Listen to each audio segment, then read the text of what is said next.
everyone, magandang tanghali sa lahat. Yan, yung mga kiddos natin. Ito, si Mayra Noa. Nandito kami ngayon sa pier ng Hitapo. Papunta kami ng Cebu. Bakasyon kami ng maitli lang panahon kasi klase na ngayong next Monday. Monday na yun, klase. Bakasyon daw muna yung mga kiddos natin. Yan sila. So, ako papuntahin ako ni Iris din kasi birthday niya bukas. So, sabi niya, mama, kayo na lang magpunta dito sa Cebu. Parang makagala daw kami doon. So, yung ang kaya Gisame is ngayong 18, birthday ni Gisame. Birthday din ni Gisame ngayong June 18 at saka kay Marco 24. So sabi ni Iris, sabi ng anak ko na dadalhin ko lang daw sila parang makagala din sila doon kasi bukas magpunta kami ng Simala. Tawag na yung so 11:30 yung alis dito sa Bars. See you there in Cebu, guys. Yan, nandito na tayo saka na tayo dito, guys, para tayo kapahilo na. Ano na sila, mama ni Mark at saka si Zian, si Myra. Yan, dito kami sa Bards sasakay kasi medyo malaki yung Bards ikumpara sa Ocean Jet. Kasi ang Ocean Jet, guys, kapag maalon ay madali kang kailangan na patag-ticket yawa. Kailangan na patag-ticket Yan, yung Ocean Jet na alis alas 12. Mauna lang kami ng media half hour. Mauna lang kami. So, medyo kami doon sa Ocean Jet kasi medyo maliit kayo sa dito nga Mars. Dito lang kami sumakay. Komportable kami dito kasi mayroong mga bata.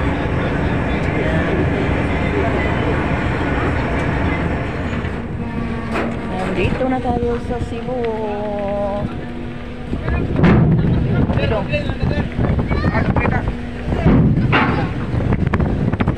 Buti na lang hinto na yung ulan. Kasi sabi ng ate lang na malakas daw yung ulan kanina. So, yan. Buti na lang hinto ng ulan. Nandito na tayo, nakarating na tayo dito sa bahay ni Tia Norma kasi dito kami muabot, guys, ba, kasi nandito yung mga Tres Marias ko. Si ate lang nandito, si ate lang yung nandito na iwan dito kasi sila ni Tia Norma nandun sa parlor and then si ate lang ay dito lang sa bahay, nag-online training lang siya.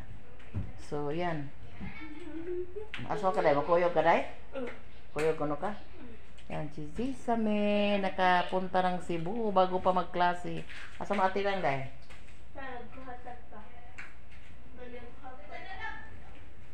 Ay, medyo maalon kasi uwan. May uwan dito sa Cebu kanina. Buti na lang pagbaba namin na hinto na yung ulan. Nakasakay na may kaagad ng jeep. Yan. Ayaw pa kuyoga dahil kanay uwan. Ay, may uwan? Naitaligsik lagi. Ayaw pa kuyoga. Payong lang. Payong. Naman may uwan lang. Hi, kakaron. Hi lang yapon na. Na-miss ni Myra si Ate lang. Nandito si Ate lang at si Myra nakakumbabit. Hi lang, be. Hi lang. Hi, sabi. Asa na labi mo dito? So, bili kami ng ulam kasi wala pa kaming tanghalian. Mag alas 2:30 na ng hapon. So, sige na, kain naman kami ng tinapay doon sa Barbs. Ngayon, guys, nandito tayo sa kusina ni Tia. Yan. Ipagluto ko yung mga mga anak ko ng sabaw. Kasi kung sila lang dito, sabi nila ang sanayang maulam nila yung mga madali ang pang-ulam kasi sa trabaho. Yan. Pinagluto ko sila ng nilagang baboy. Sinigang kasi hindi nila gusto yung sinigang, yung nilaga na lang yung natin.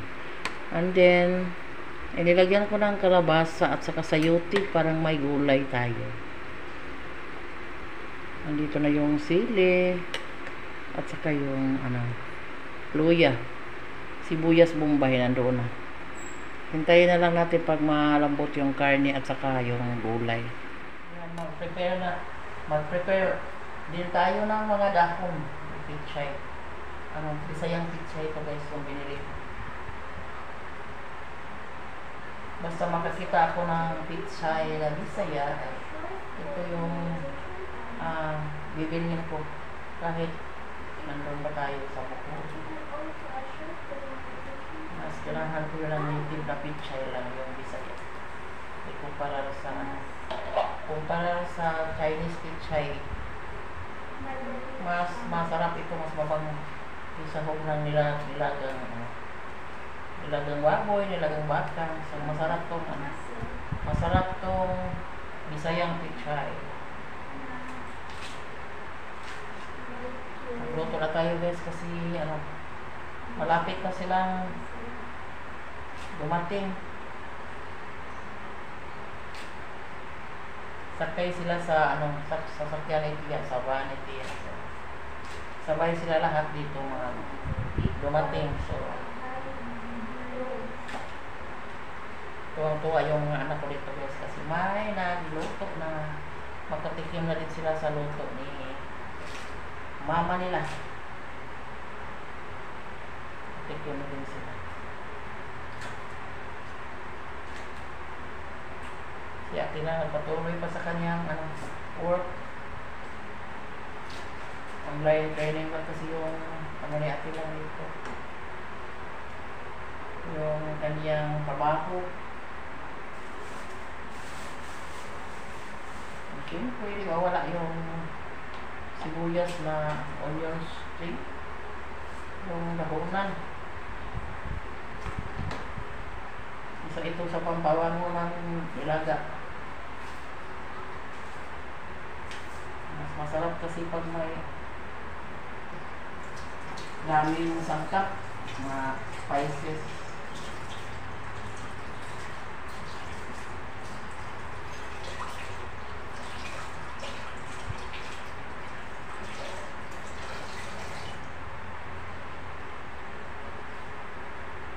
Ito muna tayo magluto sa kusina. Dahil ito yung mga anak kong mga babae. Tatlo lang silang babae guys. So pinagbigyan ko na lang yung anak kong isa, eldest na babae ko na birthday niya bukas. So, sabi niya, mama, kayo na lang yung magpunta dito. Yan, salamat na lang mabuti yung panahon guys. Dininig ni Lord yung ating mga panalangin na sana maganda lang yung panahon. May low pressure pa pero nakalipas na yung ilang araw.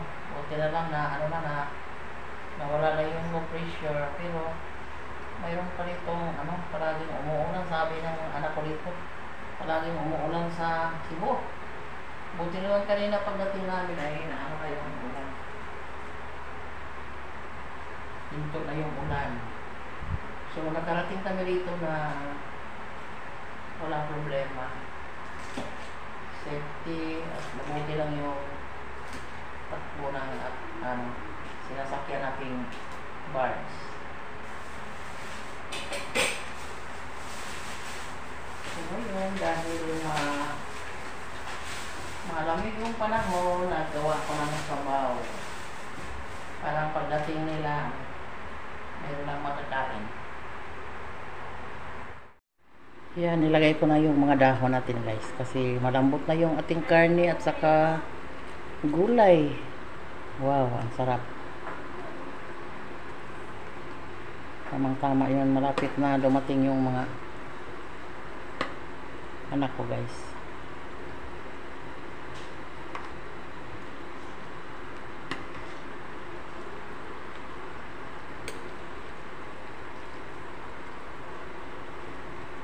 Sarap pag may kalabasa. Kung baboy ay kalabasa yung sagol. Kapag baka, yung karlan. Yan.